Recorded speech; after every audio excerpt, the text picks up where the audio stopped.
Greetings, members, one and all of the Salivation Nation. Is silver no longer a hedge against inflation? Let's explore.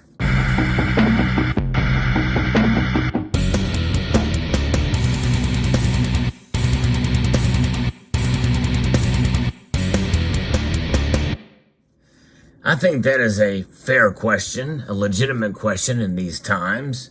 Although understanding history of the silver prices, one could say that, well, if you raise that question, you're just not patient enough with silver.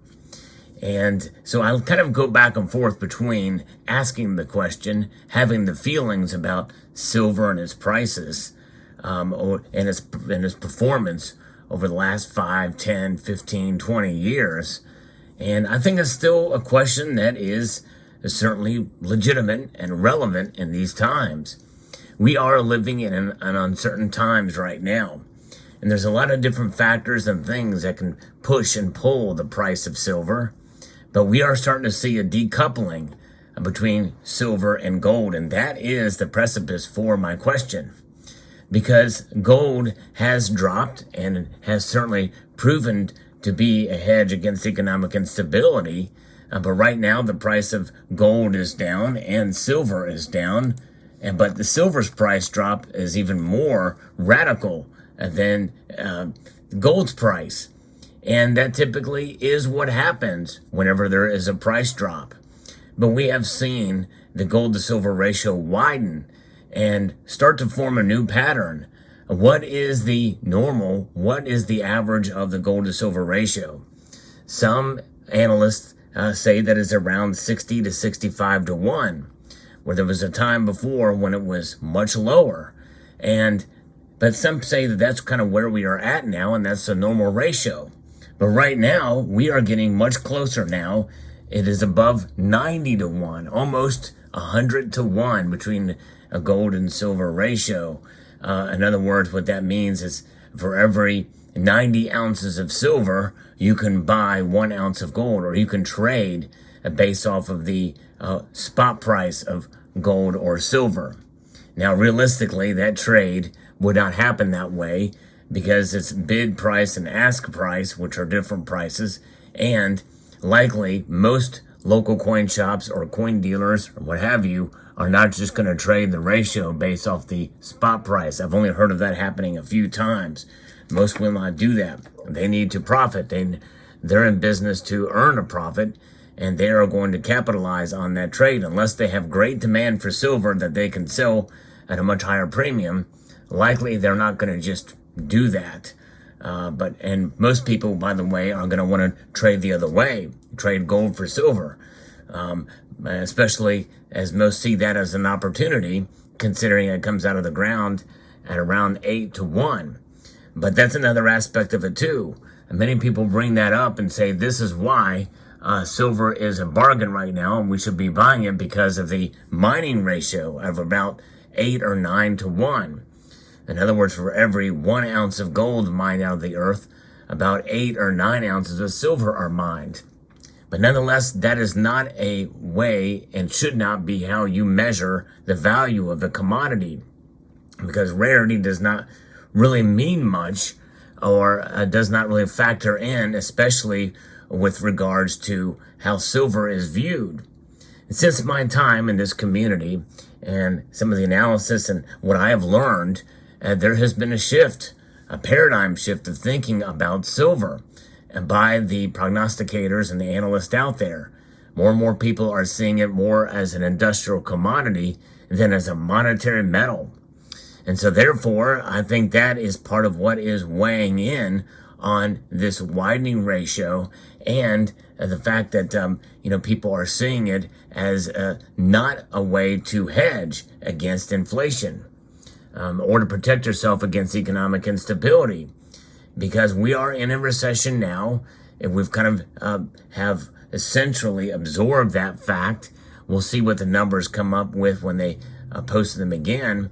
But one would think that we should start to see it move to the upside by now. Maybe not skyrocket by any stretch, but many people feel we should start to see the prices start to go up now instead of down fairly dramatically. As I record this video, it's down almost 0.75 of a percentage point. That's a fairly big drop on a day where we started to see it drop even more in the previous trading session. So it does make the question legitimate. Is silver no longer a hedge against inflation? Now, when I talk about precious metals, I don't necessarily say they are a hedge against inflation. I like to say that they are hedges against economic instability, because there are times, and we've seen it in history before, when silver has indeed not risen during a recession, even well into a recession. In fact, it can drop, and gold can too, because there is an industrial element. They are commodities that are traded, and especially silver's widening array of uses means that its demand in the industrial sector very well could fall, and rightfully so, considering it's being used more and more in the industrial sector. People just can't afford to be able to purchase products that silver is a part. And some say, well, there's going to be government initiatives. In fact, one has just come to pass very recently, where they're going to be spending a lot of money on green technologies, and so their silver will become more in demand. But we have supply chain issues now, and we have other factors that are keeping it down. But even as such, even if it does come to pass where silver goes up because of the growing demand for those mandated technologies, that does not make silver a hedge against inflation. No, it just means that it has been spiked up because of the industrial demand. That is not a hedge against any kind of economic scenario that could come to pass. In other words, its price movement to the upside is essentially a false pretense because it's a commodity. And Seymour's a commodity. Even though it's really about 56, 57%, I'm not sure of the exact number of silver that is used in industry. The rest of it is in jewelry, silverware, and coins and bars. I think around between 25 to 27% of silver's use, from my recollection, is in bullion products. Now, there has been great demand for bullion products. I've seen that time and time again. There's anecdotal evidence all over this community of increased demand for silver in the form of bars, rounds, and coins. But it's really not enough to have a massive impact on the markets. So I don't know the answer to the question right now because I think it's still a little bit early. It does require patience. It does require persistence and perseverance if you're a silver stacker. But I can understand the sentiment as to why more and more are giving up on silver. My advice to you is to not give up on silver at this point in time, even if the prices stay depressed for a while, because you really only lose when you sell, or if you have to sell. And so therefore, it does not hurt to just hold on for a little bit. As the price drops, your increased chances of losing out and are increased. And so it's not really a good idea to sell in a depressed market. It is a good idea to buy if you are so inclined, but obviously there are people that feel very jaded with silver during these times and have been here before. They've seen this train pass through when the prices drop and see it as a good buying opportunity.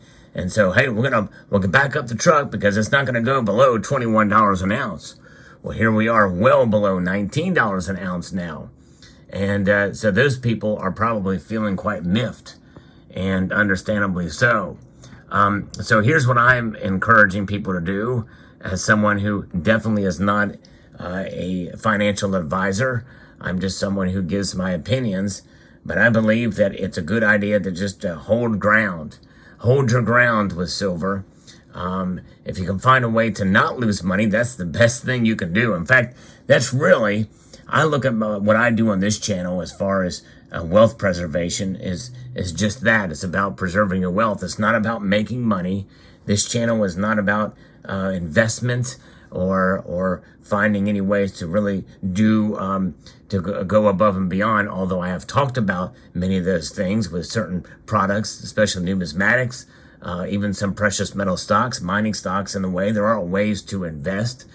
And yes, there are even some ways to invest in the physical or in the ETF world if you do it the right way. Trading the ratio is one way to do it. I've talked about that quite some time ago in the world of ETFs.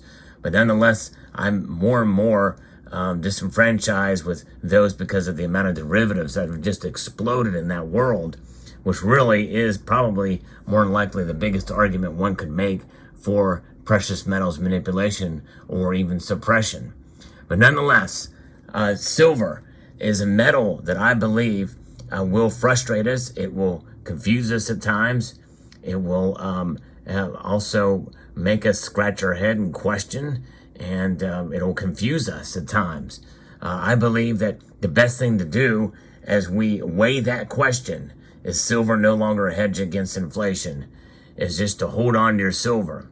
Let me know what your thoughts are in the comment section below, because I'm asking the question too. What do you think? Now, my opinion, before we close here, is that it is indeed a hedge against inflation and economic instability, but it's going to take a while for that to bear itself out.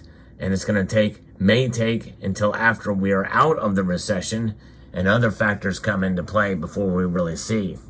So there you have it. Hope you enjoyed this video. I'd like to extend a multitude of gratitude to you all for taking the time to watch, and encourage you to please rate, share, comment, and subscribe.